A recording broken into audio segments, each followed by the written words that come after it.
Hi, this is Eileen Epps Hamilton within the Word Ministries, and I'd like to welcome you to our session today of WordStream. We are really excited to have you here with us, those who are joining us tonight as we do this live, and also for those who will be looking at this live stream later on. We welcome you to this very exciting time for this ministry. WordStream, of course, examines 21st century issues real time from a biblical perspective. And tonight we have invited Miss Dacia L.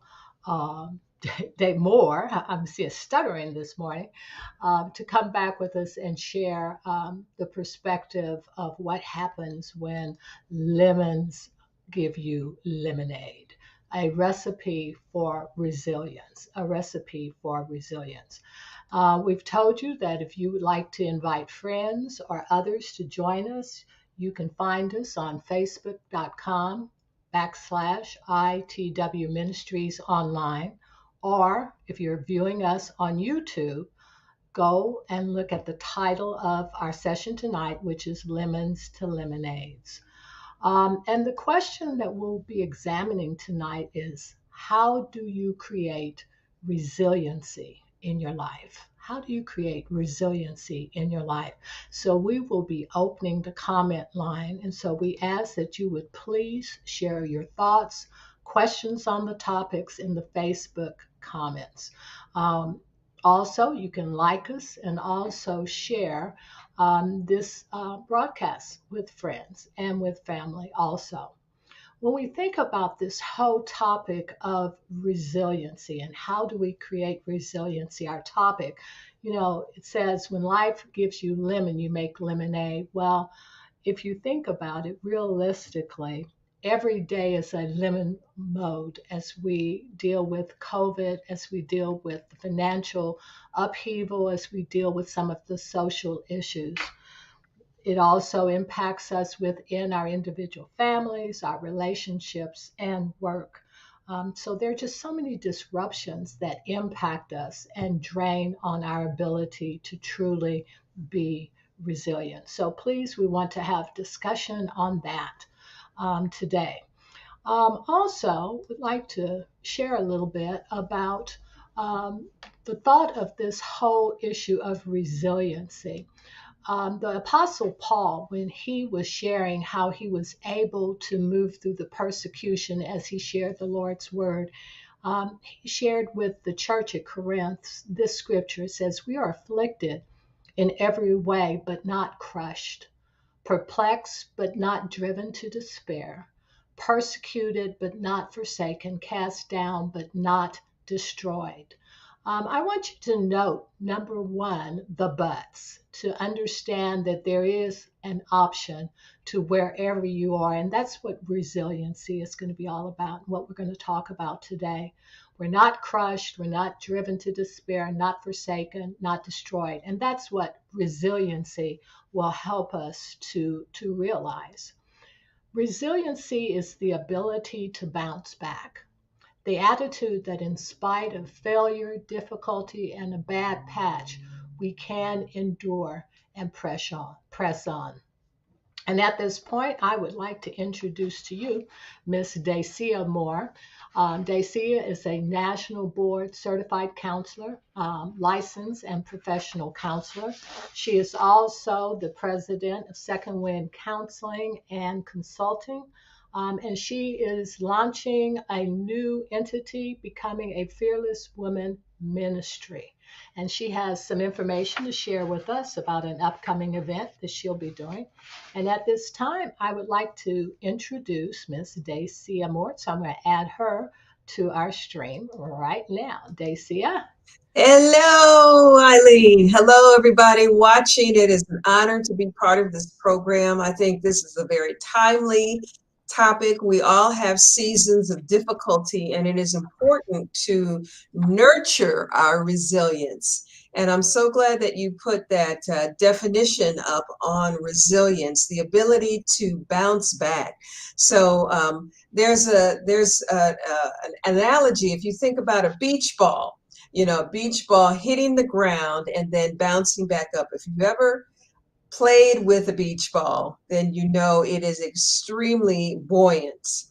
And when we talk about resiliency, it's an attitude, it's a mindset of buoyancy, where you can take a hit, you can take the stress of life, and that can really, it's not going to get you down, it's going to help you to um, bounce back, or you are able to bounce back. And it really is about your thinking. So I'm so glad that you put up 2 Corinthians, because sometimes you might be in a season of difficulty and you have to remind yourself with your mindset that this is temporary. I will get through this. So it all boils down to your self-talk and the belief that you have, whether or not you feel the Lord is going to come through and help you, or if you are, oh, woe is me, oh, poor me, why does this happen to me? And we call that the whambulance. Wham, wham, wham, whambulance. You know what I'm talking about, Eileen? Not I that know you what have you're ever talking about. been in the wambulance, but you may know some folks. Well, we are open. The line is open. So if anyone has a comment or question or something that they would like to say, we've got Gotsy Girl who is online today. And so we have any questions from Miss Gotsy Girl, please just text that in here right now. Um, One of the things that I think is the challenge is how do you manage all the different pieces, Dacia? It seems like um, we were already operating with our plate full, and now we have our platter full. We're between usually family requirements, job requirements. Many of us boomers are between our parents and our children. I mean, how do we create that situation where we are more resilient? Well, I can share with you a story that I had a very stressful day today, and I was thinking about this topic of resilience. And one thing occurred to me is that the reason that a beach ball is resilient is because there's air inside. If the beach ball has a prick in it, that could mean that some of the air is coming out. And sometimes those overfull platters are the prick or two in our beach ball, the beach ball of our lives that let air out. And if you've ever tried to bounce a ball that is not fully aired up, a beach ball or a basketball, it doesn't bounce well. And today I was not bouncing well. I was not dealing well. I knew that I'm pressed but not crushed. I knew all the scriptures, but The things that were being thrown at me were just too much. And so I finally said, I am doing a talk on resilience tonight. What can I do to be more resilient? And the answer for me today was self-care, was leaving work a few minutes early, coming home and not doing anything in order to fill my tank back up. You see, Eileen, when we have a platter that is overflowing, and we allow that state to occur for an extended period of time, and we're not taking those slices of time to take care of ourselves, whether that's a hot bath or just little slices of time to reduce our stress, that is when we get overwhelmed and we become less resilient. So Hmm. part of the key to resiliency is being able to manage and balance to the best of our ability, your ability, all the things that are in front of you. Some people deal with perfectionism. They think everything needs to be done perfectly. It all has to fit in the box. And it does not. It does not all have to fit in the box. It's okay if some of it is overflowing. So some of resiliency, excuse me. So, and I'd love to hear some comments from the folks who are watching in terms of self-care being one antidote to becoming more resilient, but also prioritizing and doing the things that are important that you must do, and letting some of those other things go by the wayside that can be either done later or by somebody else. Those are two thoughts on how to become more resilient. Okay, we have a question from Miss Terry Moore, and she says, "How do we address that as a community? How so women aren't able to manage or balance and live in a constant state of being overwhelmed?" Well, hi, Miss Terry Barnes, Black Women Get Fit guru and the NIA Project. It is wonderful to see you. And the thing that you're doing with the NIA Project, what Eileen is doing here with the word stream, is one way to help women learn how to manage. Because even though you have a full plate, there are little things that you can do to help yourself be less stressed, less overwhelmed. And I was talking with one of my clients the other day about adding some time in her schedule to think about her future and to plan. Because if you don't plan for your future and put some action to it, you're going to always be where you are. And as we were going through her schedule, some of it is a time management issue, Terry, because we waste a lot of time. There's some things that we might have to chunk or rearrange. We may have to take our kids with us on walks or to the gym. I can't, it's a very big question, but where there's a will, there's a way. And I'm a firm believer in there is an answer to every problem. There is a solution to every problem. Some women are in a season of difficulty, a season of overwhelm. But the danger, and this is what Black women have dealt with all along, and Black men too, because we're in such stressful situations for prolonged periods of time, that affects our physical health. That's why we have heart disease, high blood pressure, and all of those other kinds of health issues, because the mind and the body work together. And so it's not just a mental self-care, oh, you need to do this. It has physical ramifications as well. And so we've got to find the time to prioritize ourselves and manage our time, to maybe add those slices of time to exercise, to have downtime, to pray, to meditate, and to maybe step away on occasion.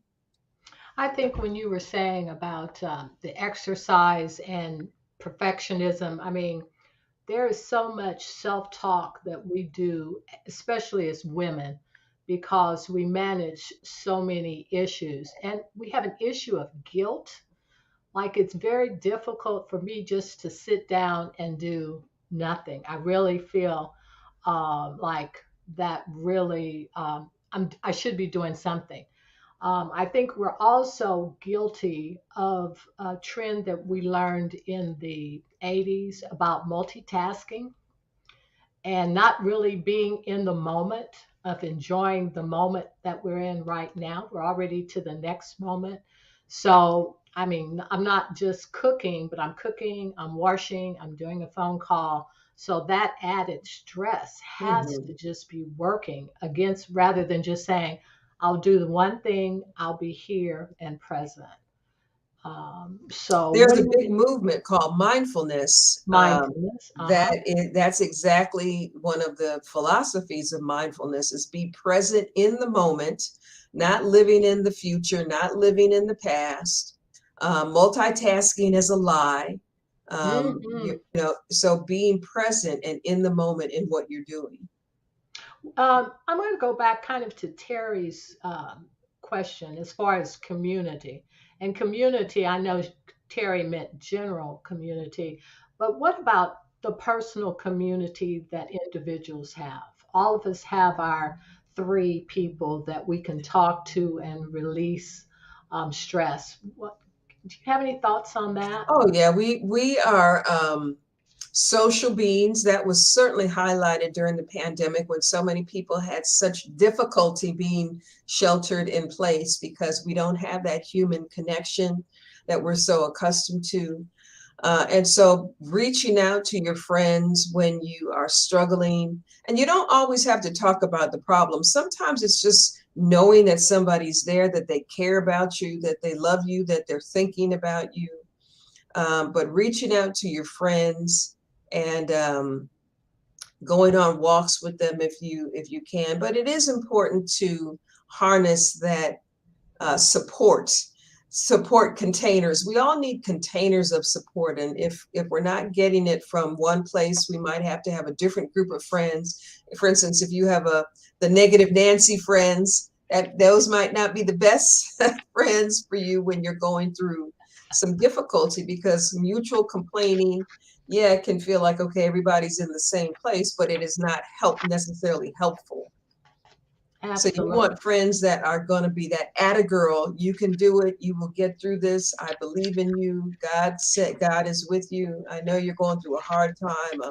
I'm so very sorry about that, but you can do this. You want people to encourage you that you can get through this, because the fact is you can get through it. You might have to make some changes. You might have to do some things that you're supposed to do, but you haven't done them yet. I find that to be the case often. What impact does rest have on resiliency? Rest is vital to resiliency. Part of the reason why we have those pricks in our beach ball or basketball that let the air out is because we're not getting enough rest. We are doing too much. That certainly is part of my challenge is trying to too many projects. I got to put a couple projects down. It's okay. I'll get to them maybe in the spring, but rest is super important to rejuvenate our mind. Studies were done that people actually die when they are deprived of sleep. So sleep was created to restore the brain, to allow the brain to process what happened during the day and get it out of your get it out of your system, and to allow your body to rejuvenate as well. So sleep is very, very important um, to be reinvigorated and to its core to resilience. Especially when you think about chronic sleep deprivation causes depression, obesity, cardiovascular diseases, and other illnesses. And we think of how prevalent those are within the Black Mhm. community and especially among women too. Mhm. So they really feed into that whole piece. Well, Well, that goes into us taking care of everybody else. And then we go to bed at midnight after we washed the dishes, washed the clothes, made the dinner, cooked, cleaned. I mean, sometimes we got to say, hey, y'all need to come in here and help me. You do the dishes. Just to delegate mhm. if possible. So I'd like to ask those who are on board to attempt to answer that question. How do you create resiliency in your life? How do you create, let me pull that question up. How do you create resiliency in your life? And share your comments with us. Okay, I also have a comment here from Miss Terry. Mental health and getting therapy is picking up steam, but we keep hearing that there are so few Black therapists, and just because it's a Black therapist doesn't mean they're good. How do we find a good therapist? Well, there are quite a few Black therapists around the greater Kansas City area. And, this is going to be a national program. There are Black therapists nationally. The best way to find a good therapist is number one, go to the website psychologytoday.com, all one word spelled out, psychologytoday.com. And then put in Black therapists and your zip code. You could also Google Black therapists. I noticed today on Google that because we are in Black History Month, February, a lot of Black related things, African related topics come up right when you start putting in that word. And so I put in Black therapists and several popped up. And they are all, most therapists who are in business are on psychologytoday.com. They have a profile on there. And you want to interview the therapist, because the key about a therapist is you want to like them, number one. And then number two is you want to, well, first, they need to be qualified. But to be on the Psychology Today website, you have to load in your credentials and your license. So everybody on there is licensed, but just because you're licensed doesn't mean you're good, because I've heard of some really poor therapists. So you want to interview them on the phone, see if they will, if you like them, you like the way their vibe, the way they're talking to you on the phone. The next step is to ask for a free 30-minute consultation. Any therapist worth their salt will agree to a free 30-minute consultation. And that's when you have to go in. I wouldn't do it by Zoom. I would go in, I would check their office out. Is it clean? Is it in a safe neighborhood? How do they greet you? What does the waiting room look like? And then just sit down and have a conversation with them. Ask them how are they going to work with you? I am an advocate of giving homework. And the way that I work with people, I explain that to them and help them understand it. So you want to ask, how are you going to work with me? How can you help me? I'm feeling depressed, I'm feeling anxious, whatever your struggle is, how would you go about helping me? And then just see what they say. Do they give homework? I think it's important to give homework, because the work of therapy is actually done between sessions. So I give people things to think about. I ask them questions, I give them homework, we talk about things.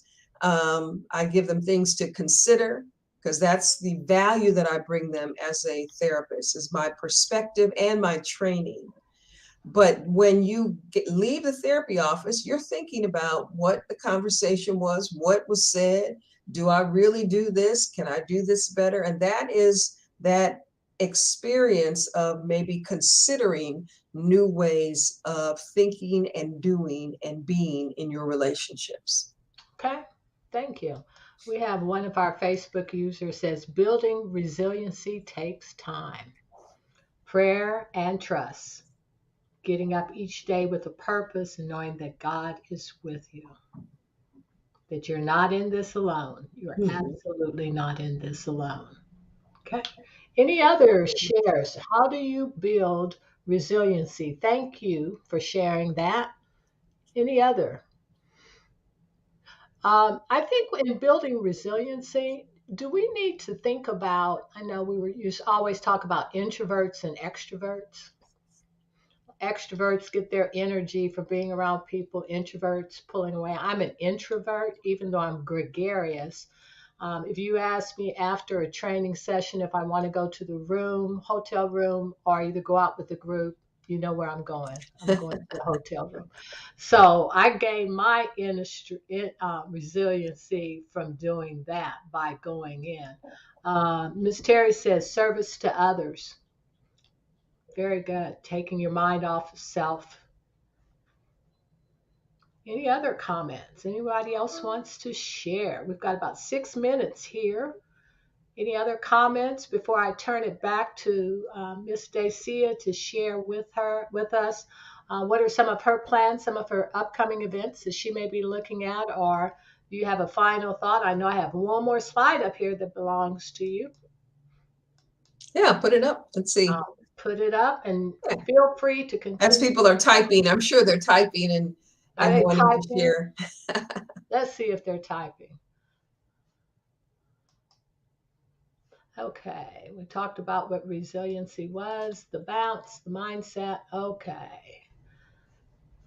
So this has to do with your mindset and your self-talk and being encouraging to yourself, being your own best friend. So we've talked about self-care. We've talked about, you know, taking time for yourself, getting enough sleep, but it's also about your mindset and your self-talk. Are you encouraging yourself? Are you encouraging yourself? I can do this. I can get through this. I'm going to make some changes and try to be more resilient. As the users, the Facebook user says, it does take time. But this scripture, I mean, we could spend 30 minutes on this scripture. Think on what is true, honorable, right, pure, lovely, of good repute, excellence, anything worthy of praise. Think on these things, dwell on these things. And I would venture to say that most of us struggle with dwelling on these things. We dwell on the problems, we dwell on what's missing, we dwell on what we don't have or how we were done wrong. We dwell on the negative. And we have one last question that Okay. we'd like to share. Make sure that everybody gets in.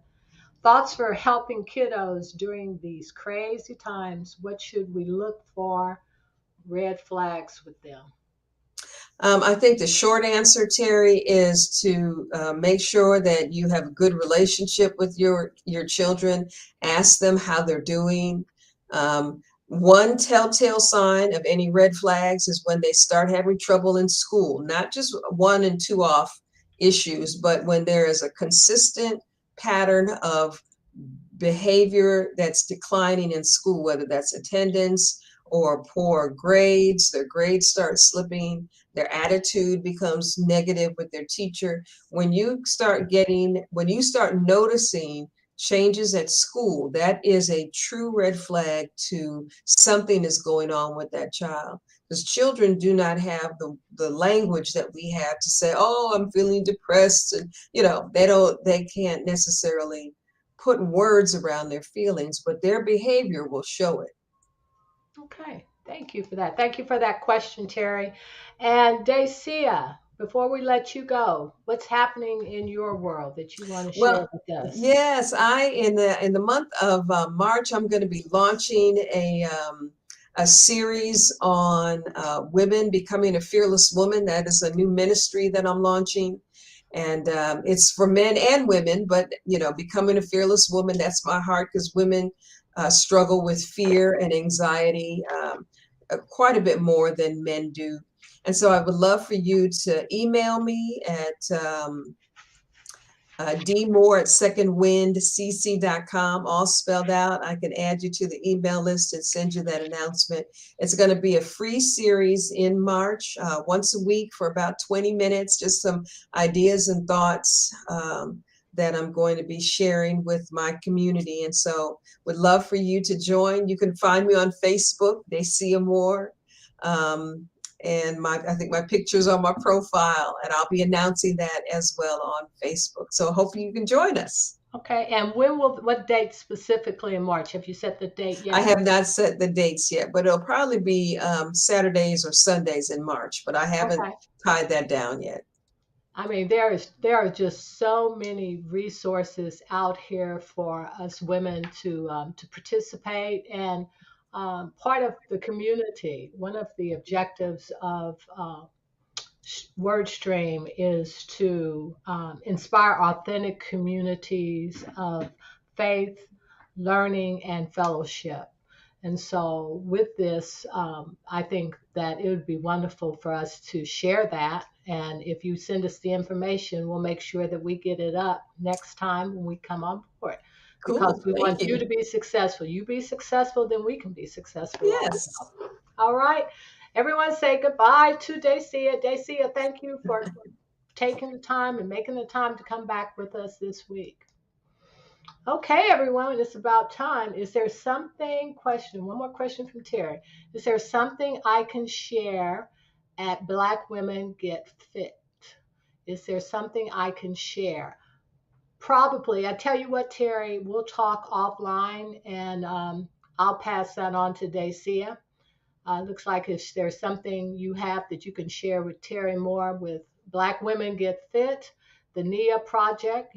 She will be appearing on one of our future shows. So now you're getting at least a preview of some of the things that she's doing in the community. There's just so many wonderful things that are taking place in the community. And so we look forward to that. With reference to the next session, we are looking at the second and fourth Tuesday at 6:30. We will be doing WordStream. That will be what we'll look at. Our topic will be Plan, Protect, Prepared with the ostrich and the man head in sand. It will be on February the 22nd at 6:30. Attorney Marcella Gladney Lee will be here. She specializes in estate and long-term care planning. Estate and long-term care planning. It's all about the finances and being able to manage those resources and being prepared. So we look forward to seeing you on February the 22nd. Please share WordStream with others, and we look forward to just being with you one more time. Thank you for all of you who took the time to come and be with us today, and we will see you very, very soon. Bye bye.